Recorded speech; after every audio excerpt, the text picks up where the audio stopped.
Hi, everyone, and welcome. I am so excited to have you all here for this webinar on consciousness as a leadership imperative. I am going to go ahead and get started, and I just want to highlight a couple of items, and that is that we will unfortunately not be able to interact with each other outside of the chat. And so what I'm going to do right now is I'm going to just post a little note in the chat for you all here to let you know that if you do want to interact with me, I would love to have you just throw something in the chat and I will respond to it as soon as I can. And if you're catching this on the replay, feel free to comment on whatever platform that you're watching in, or if you want, you're welcome to just send me a direct message or email. Okay, so today we're going to be talking about consciousness as a leadership imperative and a little bit about my company and my background. And so for those of you who don't know me, I am a life leadership and consciousness coach and the founder and CEO of Increasing Consciousness.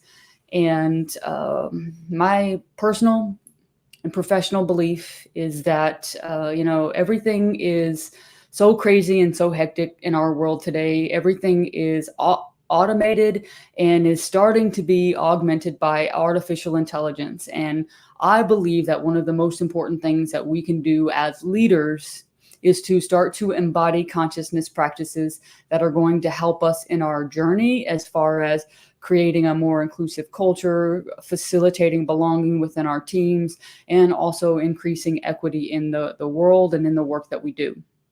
And so we're going to talk about quite a few things in the course of this webinar today.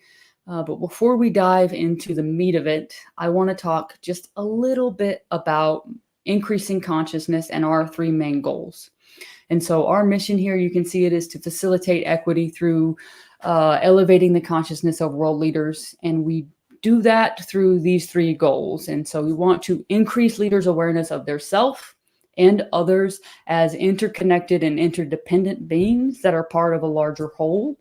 And we want to teach leaders to embody consciousness practices that are going to facilitate the integration of specific behaviors and habits that are going to support their growth.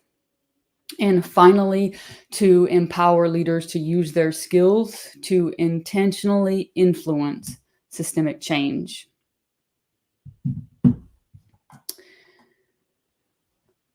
As an overview, here's a couple of the things that we're going to talk about today. We're going to do a really quick introduction. We'll talk about the pillars of consciousness in leadership. Then we'll jump into what is consciousness, and we'll explore some of the levels of mastery that are part of my program. We will talk about a foundational element of the work that I do, which is reflexivity. And then we will dive into the three levels of mastery that I will cover. And those are personal mastery, social mastery, and systems mastery.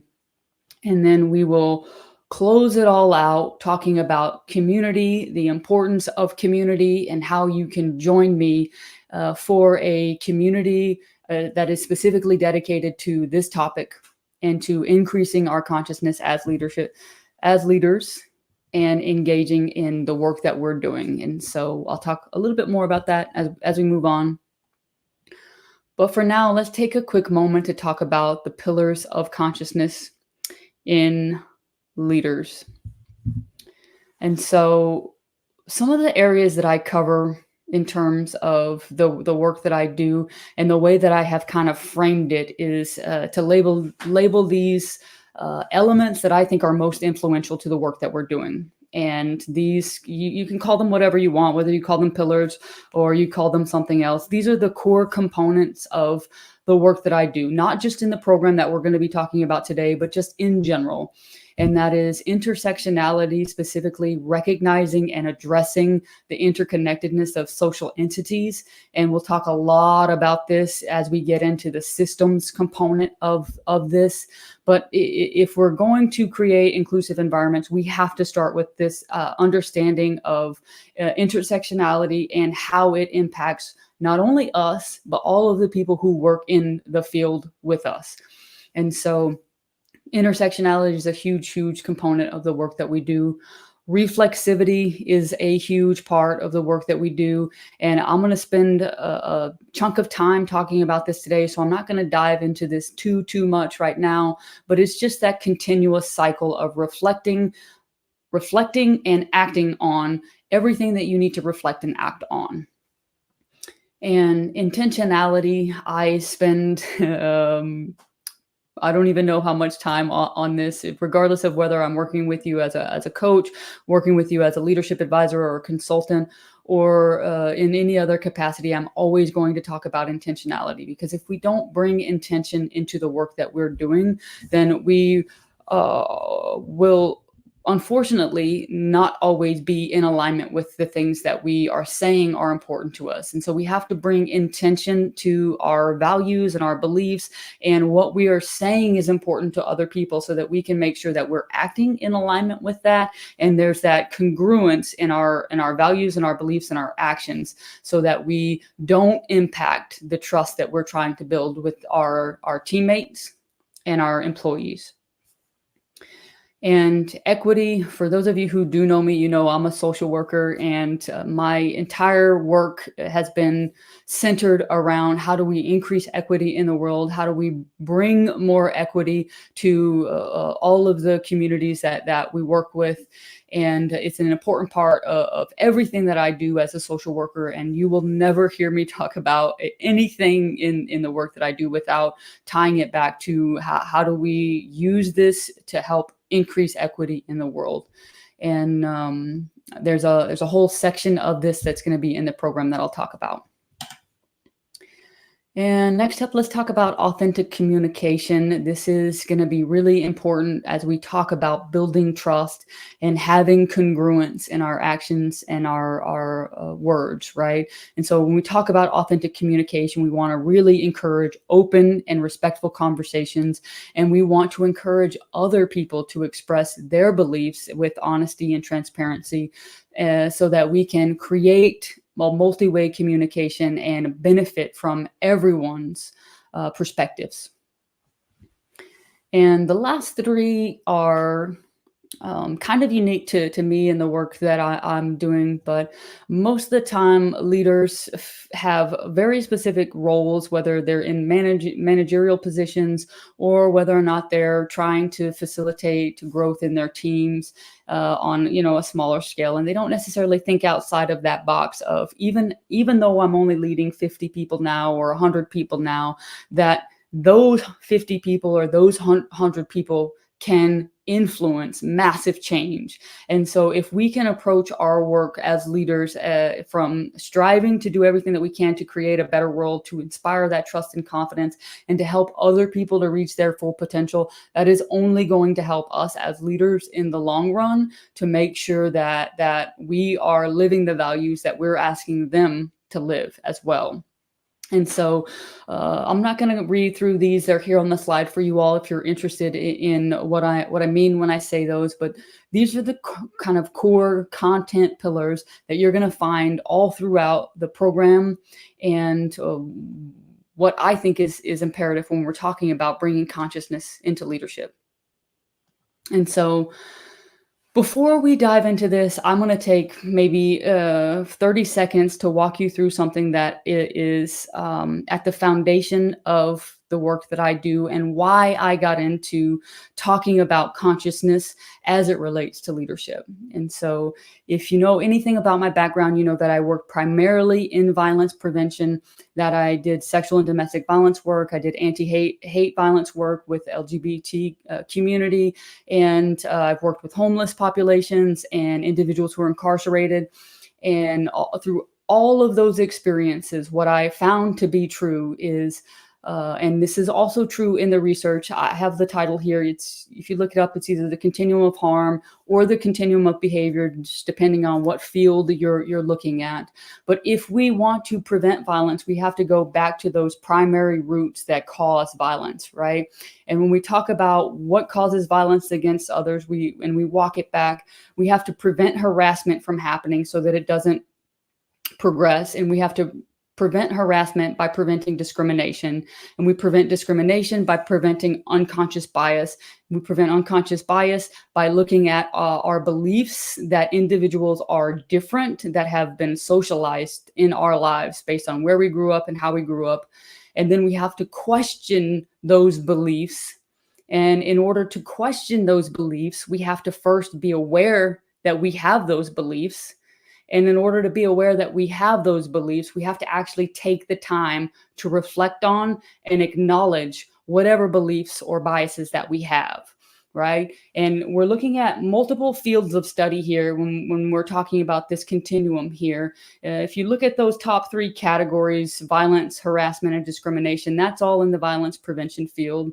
If you look at it from the harassment, discrimination, and unconscious bias, that's sort of the DEIA realm. And if you look at it from unconscious bias through awareness of beliefs, that's kind of in this social or a sociological perspective of how do we believe what we believe to be true, and socially, what does that context or that container look like that has created that for us.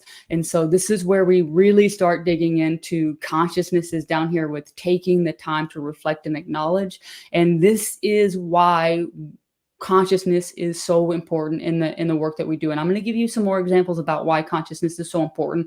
But at the foundational level of preventing violence, creating a more equitable workplace, creating belonging, inspiring trust, all of these key leadership behaviors all fall into this same kind of paradigm here. And in order to get to the outcome that we want, we have to first acknowledge our own consciousness. Where are we with our thoughts? Where are we with our beliefs? How did we come to believe the thoughts and the beliefs that we have, that we hold to be true?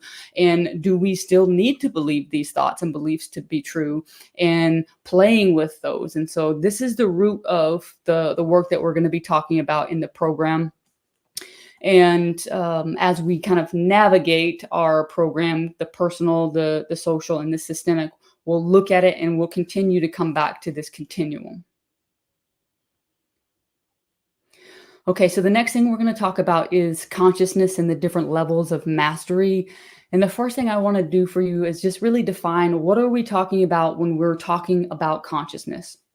And when I talk about consciousness, I am just talking about generally an awareness of ourselves and others, and specifically how ourselves and others interact in this interconnectedness or contextual dynamic of the rest of the universe, right? And when we get into the interconnectedness of all beings, of course, that is a very spiritual belief, but you also likely know, if you're listening to this, that there's an entire field of research on systems theory and systems perspectives that also has this same belief that is completely outside of the spiritual realm. And so whichever way you choose to see that, whether it's in a spiritual way or whether it's in a scientific way, it's completely up to you. But what we want you to recognize here is how are we aware of ourselves? How are we aware of others? How are we aware of how we interact with ourselves and how we interact with others? And specifically, how do we all interact together to create this foundation of equity that we want to bring to the world? All right. Now, in the program that I'm going to be sharing with you, we're going to talk about a couple of things, but everything that I'm going to be saying is going to be in alignment with two fields of research, specifically the leadership field and the public health field, as it comes to talking about systems theory and also talking about leadership theories and perspectives. And each of these areas, we're going to talk about what the leaders need to know and understand and embody so that they can practically apply their skills and their knowledge. And the goal of this is to be able to know and understand and apply in such a way that it becomes reflexive for you to choose what's the best way to respond to which circumstance based on the context that you're put into. And so every context and every environment is different and every person is different. And if we as leaders are having a cookie cutter approach to how we interact with people, then we're never going to be able to create the change that we want to create in the world. But if we can have a more personalized approach that recognizes the context of the circumstances and recognizes the need to adjust and to be adaptable and to flex their style to fit those contexts and those circumstances, then we're going to be much more successful as leaders. And in turn, we will be able to influence more people and create more change. Now, when we talk about bringing consciousness into leadership, we have to be able to practice reflexivity. And again, I'm going to talk about reflexivity in a moment here, but I want you to know that reflexivity is different than reflectivity, right? And so reflexivity is an active process of self-reflection and self-adjustment. And we'll get into that in a moment. But practicing reflexivity by increasing our awareness of ourselves, our awareness of others as interconnected and interdependent beings, and then also embodying those consciousness practices so that we can facilitate the integration of specific behaviors and habits that are going to support our continuous growth. We also need to build competency and confidence to be able to respond to contextual situations, again, with adaptability and flexibility based on the circumstances that you're presented with. And then finally, we are going to hopefully use the skills that we've learned, the skills that we've practiced, and the skills that we have perfected to intentionally influence systemic change.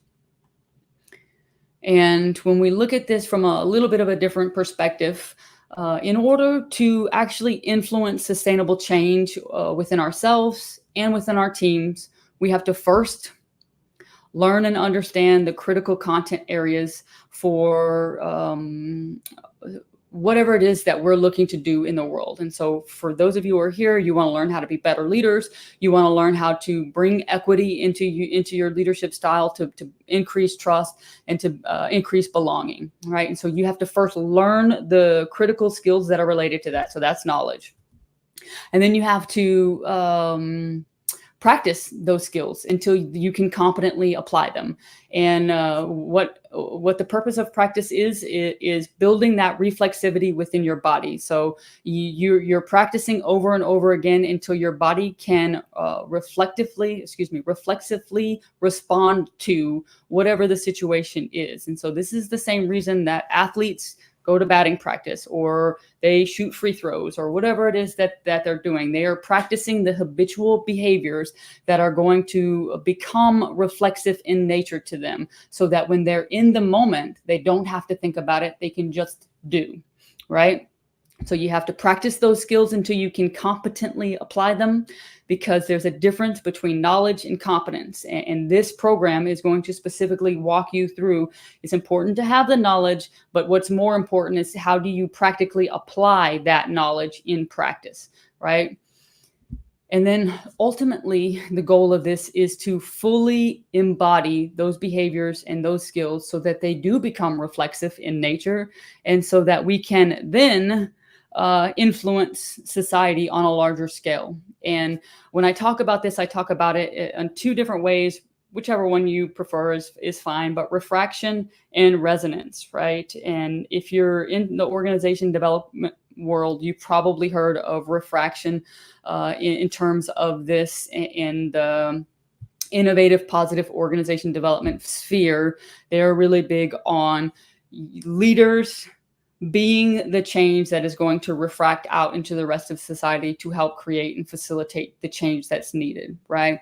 Now, whether you look at it from that perspective or whether you look at it from resonance, whether it's sound resonance or ripples on a lake, the purpose of this concept is whatever you do as a leader is going to influence and change the people around you. And it might start small in the beginning, just like the ripples on the lake. But the more that you keep living in alignment and the more you keep reflecting that and practicing that, then your spheres of influence are going to continue to grow, and you're going to touch more and more people. And the more people that you influence, the more people that those people are going to influence. right? So the core premise of why consciousness is so important is because if we can learn for ourselves, then we can help to teach others, and those individuals can help to teach others, and again refract those skills and um, knowledge back into society, which is the ultimate goal here. Specifically for us, is to increase equity in the world through our work and our practices. Okay. The next thing we're going to talk about are the levels of mastery that I have developed in my program. And we're going to do this in alignment. If you've done any public health research or social ecological research, you know that there are spheres of influence in the world. These are no different. Even in the leadership field, they are very consistent in you've got your personal components that you have to master, and then you've got social components that you have to master, and then there are broader systemic components that you have to master. And in the leadership field, it might look like something like leading the self, leading others, leading organizations, leading change, or something along those lines. But in the public health field, it is typically just looked at as personal, social, and systemic, and the communities that are involved in those different layers. Now, we're going to stick to this model in the program that I have created here, and we're going to talk about how do you navigate the complexities of your own inner world and how you understand the world through your own self-awareness, and how do you cultivate the skills that you need to cultivate in terms of your consciousness practices, your mindfulness practices, and increasing your presence and your ability to respond in the moment. Then we'll talk about the social aspects here, and specifically, how do you take your personal learning and how do you use that personal learning to influence those individuals that are around you, so that we can all learn and grow together, right? So there's personal, then how do you use those personal skills in your social interactions to help you learn and grow? And then there's the broader systemic concerns that we're going to talk about in terms of how do you use your personal and your social skills to actually influence social change. And this is the idea that every single person and every single organization all interacts and all feeds off of each other, right? Whether we're talking about teams, organizations, nations, whatever it is we're talking about, all of these different entities are going to interact, and they're all going to influence others, again, at whatever level we're talking about. And so diving into the systemic component, and we'll get into that a little bit more in a moment. And then the last thing we'll talk about is intentionality. And how do we bring intention to each one of these areas so that as leaders, we are making sure that we are living in alignment and we are in congruence with the values and the words that we are sharing. Now, before we go into those three levels, we're going to talk about, again, the foundation of reflexivity here. And I shared a little bit about this before, but now I'm actually going to dive into the key components of reflexivity. What is it? Why is it important? Right? Reflexivity is the ability to be able to reflect and to act on our own thoughts, our own actions, and our own interactions and experiences with others. And now this is a continuous loop of kind of self-awareness, self-evaluation, and self-adjustment. And probably the most important component of reflexivity is self-adjustment, because it doesn't matter how much self-reflection we do or how much self-evaluation we do. If we cannot learn how to take that information and put it into practice in ways that are tangible and meaningful for us and for others, then what is the point of self-reflection? Right? And so I'd like to talk about reflexivity because a lot of times in leadership programs, they talk a lot about self-reflection and self-evaluation, but they miss the key component of self-adjustment. How do you take that information and use it to your advantage so that when you're in really hard and really complex situations, you can learn and grow in the moment and adjust your style and your behaviors based on the person that you're interacting with, based on the group that you're interacting with, or based on any of the contextual dynamics that come into play, right? And I guess, one more thing that I'll say about this is This component cannot be highlighted enough, right? If you cannot practice reflexivity, it does not matter how much knowledge you have, it does not matter how much you practice specific skills and behaviors. If you do not know how to apply those skills and those behaviors to the specific context and contextual dynamics that are presented to you, then you will never be able to achieve the success that you want as a leader. And so I'll leave it at that. And I'm going to talk about some of the characteristics that are involved in reflexivity. And so we talked about self-reflection and self-adjustment already, so I won't go into that again here. But there's also 3 other components of reflexivity that are very, very important here. Right? Awareness of bias. So this is where our consciousness comes in here. If we do not know that we have bias and we do not know that we need to adjust our thoughts or our beliefs, then we can't actually help other individuals. And so we have to be aware of our bias, and we have to recognize that our bias is always going to come into play when we're making decisions. And if we are not actively acknowledging our biases and bringing those into the decision-making process, then we are not going to be able to practice in a way that is equitable and brings about the change that we're seeking, right? And so if we're not actively including it, then we are more than likely unconsciously including it. Now, the 2 other things are lifelong learning, right? Growth mindset and organizational learning. The 2 concepts here, growth mindsets from the personal development, organizational learnings in the leadership and organization development field. But we have to be willing to learn and grow as individuals. And we also have to encourage and foster the environment for other people to learn and grow as leaders in an organization. And what I mean by this is not only do you have to have that growth mindset for yourself, but you also have to step into your vulnerability, and you have to practice humility, and you have to say, you know, I am a person too. I make mistakes, and I want to correct those mistakes, and I want to be the best leader that I can be.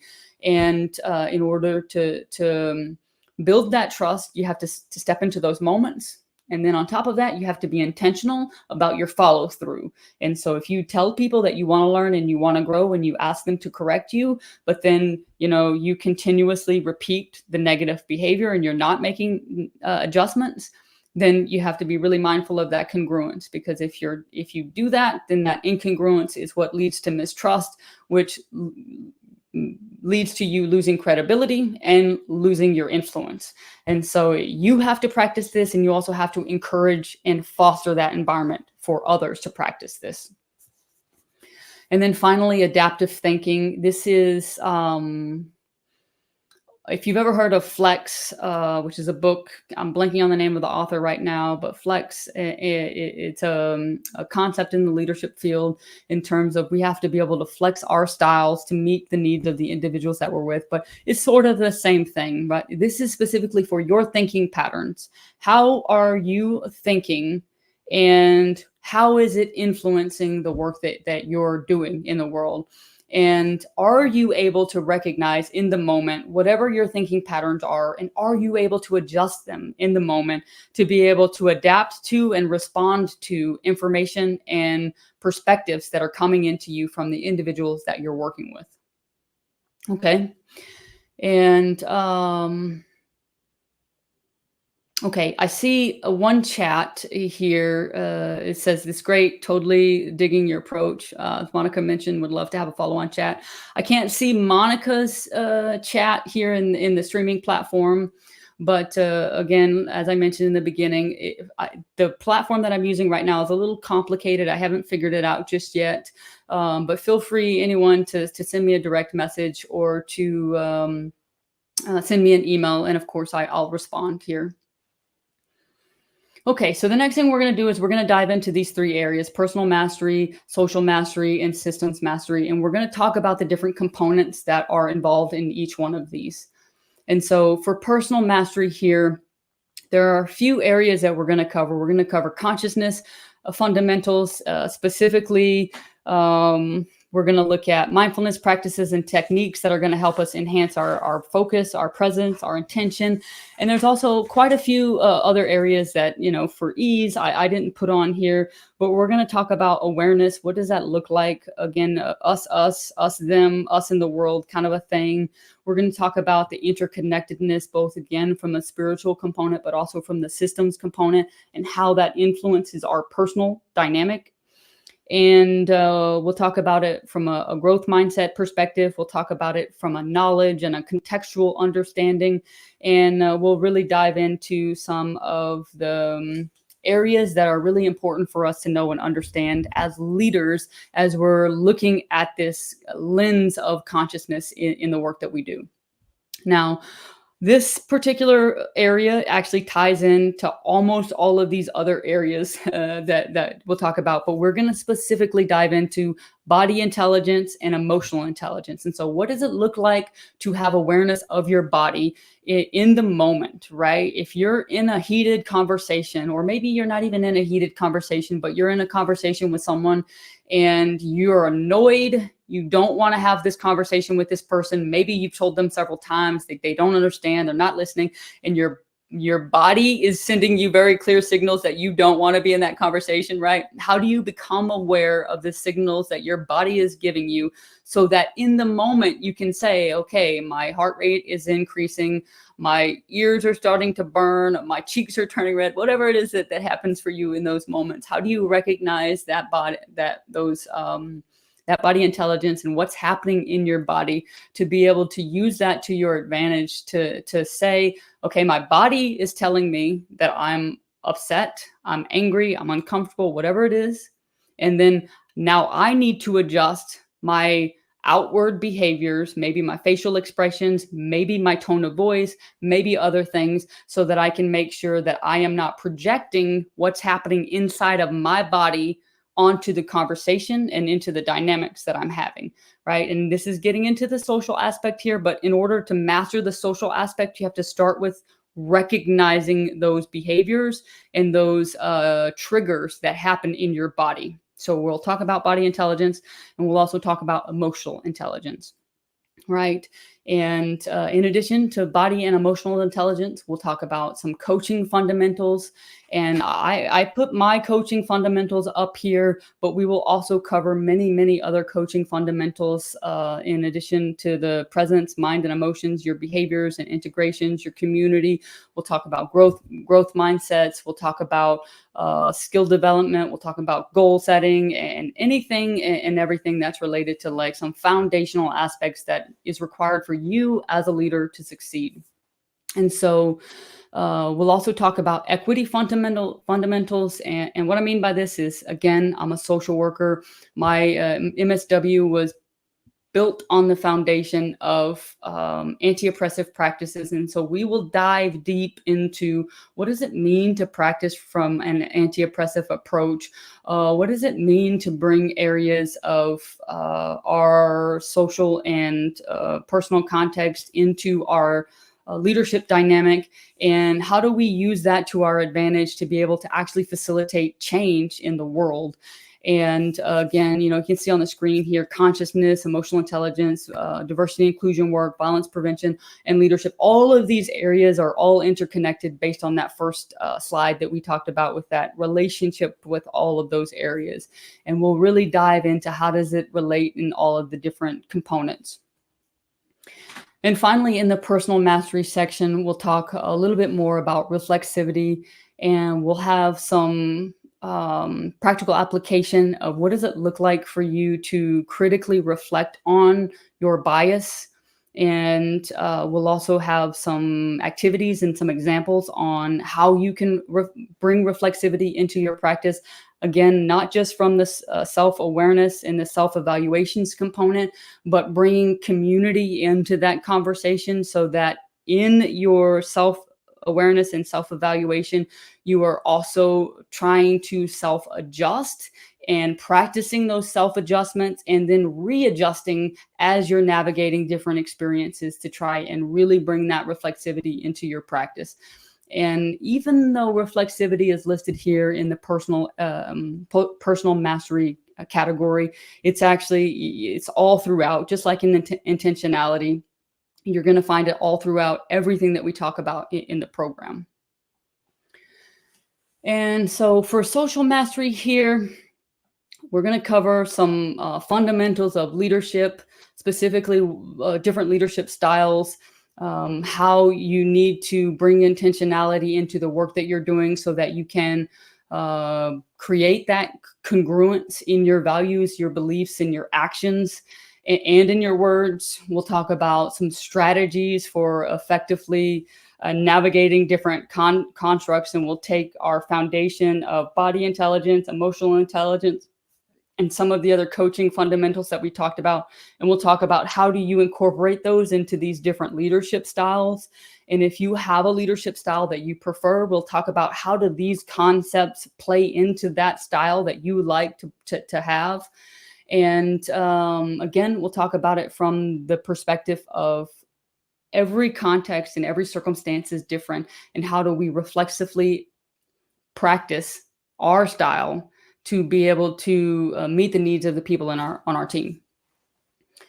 Then we'll talk about social and cultural intelligence. And as we talk about social and cultural intelligence, again, we'll dive into the actual tools that individuals use when they're trying to practice social and cultural intelligence.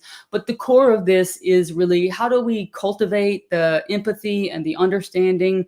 How do we maximize our communication skills, our emotional intelligence skills, and how do we capitalize on all of the fundamentals that we learned in the personal mastery section so that we can enhance our interpersonal interactions with others?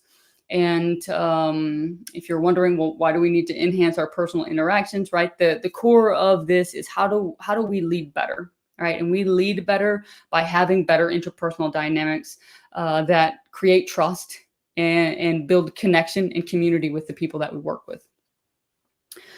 And we will also talk about some inclusion fundamentals. And so many of you know I've been advising leadership teams on diversity and inclusion initiatives for quite some time now. And we're going to talk about, how does diversity and inclusion relate to the work that you're doing as leaders? What does historical oppression mean when we are trying to infuse these concepts into our leadership style? And how do we practice our leadership style in a way that is anti-oppressive, that reduces inequity and tries to facilitate equity in the world? And so we'll talk about those fundamentals. And as I've already alluded to, those fundamentals are going to be key to talking about violence prevention work. And so, of course, if you work in any violence prevention field, sexual violence, domestic violence, hate crimes, whatever field that you work in, all of these elements are tied together here. And in order to prevent forms of violence from happening, again, we have to walk it back, that continuum, and we have to start from this establishment of difference, right? And in order to reduce the establishment of difference, we have to tackle some of those areas that we believe to be true based on how we were raised and where we were raised. And the only way to do that, again, is through these core consciousness practices. And finally, we'll have a whole section that's going to be dedicated to how do you take this theoretical perspective that we're talking about and how do you turn it into practical skills that you can use in your daily life. Now, of course, the program itself, which I'll talk about in a minute, will include some examples and some activities that you can do. But the core of this section here is really going to be the community that you have, how you engage with that community, how you practice with that community, and how that community supports you in that process. And we'll talk a lot more about community in a moment, but for now, just know that this theory to practice, you'll have the core elements of it in the program, but the key here is really to have that community to help you learn and grow. All right, finally, let's talk about systems mastery here. There's a couple of elements that are related here. The social ecology, if you are not familiar with social ecology research, we're going to dive into the social ecological model. We'll talk about the interactions between the social and the ecological, why it's so important for us to acknowledge all of these different levels that exist that we need to recognize and then also respond to in order to create meaningful change. And then we'll talk about it from a systems theory perspective. And again, more of the mechanical, the nuts and the bolts. If one cog is jammed, then the entire machine is not going to work, right? And so if you are not living in integrity and in alignment with your values as the leader of the organization, you're a clogged wheel, right? And so we have to unclog that by bringing in more intentionality, more authenticity, and more transparency to rebuild the trust that if you have, for whatever reason, broken that trust, acknowledge that you're ready to change and you're ready to move on, and then walking through that entire process, right? So again, we'll talk about it from systems theory perspective. And we will also talk about intersectionality and sustainability. Now, again, intersectionality is at the core of the work that we do here, but we'll really dive into me as a non-binary person. And I also identify as queer. I also identify as white. And I also identify from an underprivileged background. I grew up in severe poverty. My family all has substance abuse problems. And so like I've got all of these different components that kind of feed into the person and the being that I am. And as a leader, if we can't recognize that everyone has all of these different components, not just race, not just ethnicity, but all of these different components that feed into the core of who they are, if we can't recognize that core component, then we're never going to be able to meet them where they're at, and we're never going to be able to reach the level that we need to reach as a cohesive unit. And so we have to bring everyone into the fold. We have to build that trust, and we have to build that base so that we can increase the functioning of the system, right? And then finally, the last two areas, spirituality. If you are spiritual in any regard, how does that relate? And if you're not spiritual, we'll talk a little bit about how does spirituality come into play in all human and organizational systems. And then we'll also talk about intentionality. What do you as a leader need to know and do to practice intentionality? What kinds of systems do you need to have in place? What kind of processes do you need to have in place? And what kind of accountability structures do you need to have in place to remind you to be intentional in all of these areas? Okay. I'm looking at the clock now, and we've got about 40 minutes, so I think we're right on track. The last thing that I'm going to do in the webinar for you all today is I'm going to talk about community, the importance of community, and then I'm going to talk about the two areas that my company is offering. And one is the program, and one is the Mastermind. And I'm going to talk about those in the context of community here. And so the consciousness as a leadership imperative is, again, broken into two parts. There's the program that covers everything that we just talked about. And this is an online program. It's got all of the different courses that you saw listed. It's something that you complete on your own. You'll have individual assignments, and you'll work your way through the materials. And you can do it that way. You can still learn, and you can still get a lot of information. But like I said before, the biggest component to our growth is the community that we have, for many reasons. But the primary reason as leaders is for accountability, right? And if we don't hold ourselves accountable to actually practicing the skills and integrating the skills into our daily routines and into our leadership style, then we're never going to be able to get to that place to where we can practice reflexively. And practice reflexivity in that process, right? And so when I say reflexively, I mean it's habitual. It comes to us. Whatever it is that we're doing, we've already mastered the skills because we've done it over and over and over again, and we know the different environments that are going to come into play because we've practiced them. So we've talked to people who come from different cultures, and we've shared our experiences. We've talked about how relevant it is to them and how impactful it is to be acknowledged in their workplace. And we've kind of gone through some of these dynamics so that when you're in those circumstances with the people that you're leading, you are stepping back a little bit less because you've already done it. You've practiced it with a group of like-minded people who are also learning and on the same growth track as you. And so the mastermind that we're going to be offering is a beta right now. It's going to be starting in September. I think most people have the details, but if you don't have the details for any reason, I'll put them into the chat for you in just a moment. But the mastermind is a cohort. All of these individuals are going to take the course at the exact same time of you. It's small, somewhere between 5 and 10 people at a time. And it's a 6-month program. So this entire course that I've been talking about is 6 months long, and you'll have a different lesson every week. And you'll do the lesson. You'll have your group coaching sessions as part of the mastermind. And then you will also have your mastermind community to support you in doing some of the homework assignments.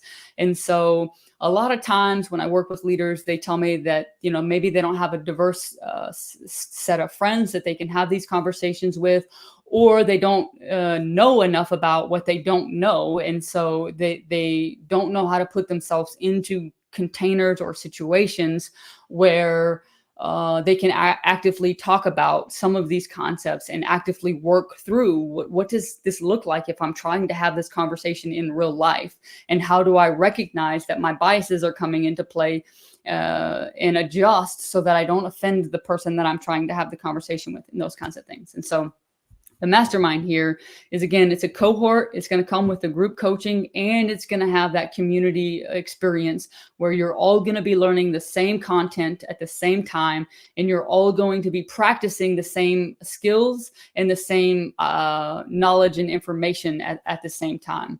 And again, as with any mastermind experience, your experience is actually just as crucial as the knowledge and the information that I am going to give to you.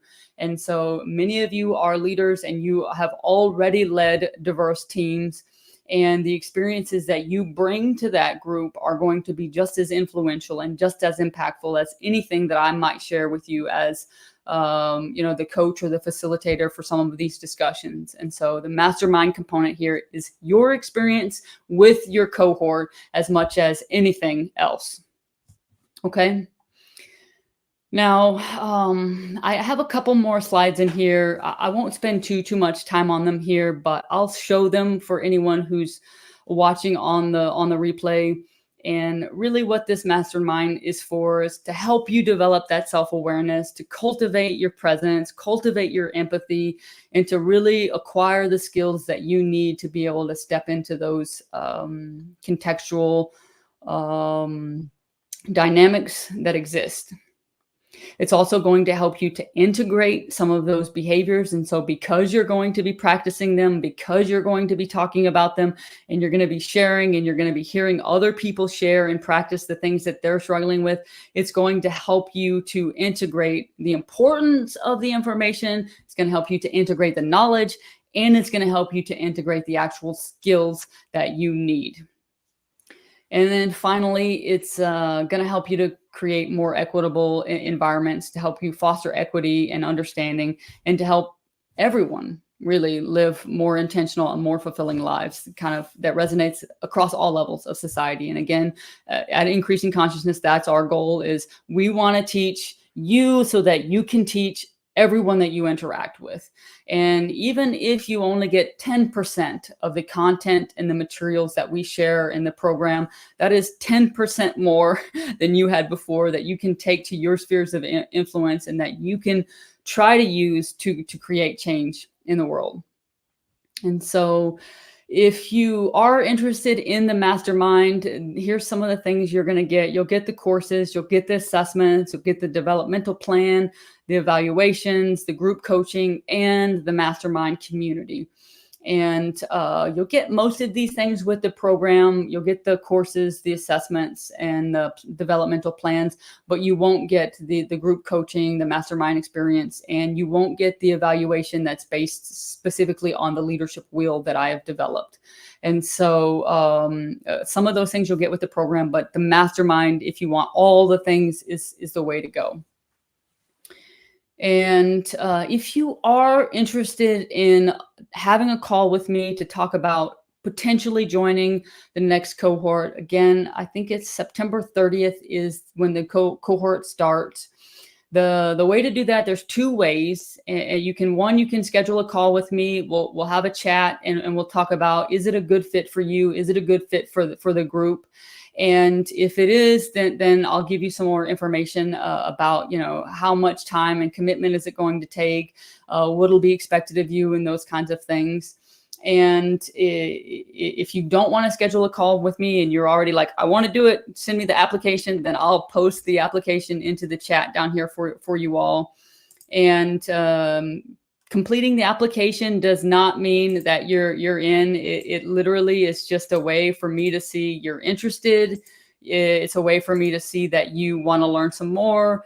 And at the end of the application, it will ask you to schedule a call with me. But if you're not there yet for any reason, you can just say, I'm not ready yet. Just send me, X, Y, and Z, whatever it is that you're specifically interested in me sending you, and I'll send that over to you. And so posting into the chat right now. And I'm hoping that this is showing up here for you all here, since I can't see some of your comments. But I just posted in there. If you want to schedule a one-on-one call with me, you can do that. If you want to complete the application, there's the link for that. And if you want to download a resource guide that I have created specifically for you all on consciousness as a leadership imperative, you can do that as well.